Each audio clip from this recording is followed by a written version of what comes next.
What is the main purpose of the ninth sentence of the second paragraph? A. To counter a likely objection.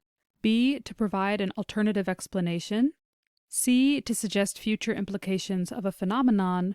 Or D. To provide further details. Let's begin by taking a look at the context of the sentence in question. These children actively cared for the environment by recycling, reusing objects, and saving water. They were also more likely to say they believed in equality among sexes, races, and socioeconomic conditions. There is no objection brought up in this sentence, so choice A can be marked off. Choice B, to provide an alternative explanation, can be marked off as well, as this isn't an alternative explanation. It continues and expounds upon the previous sentence.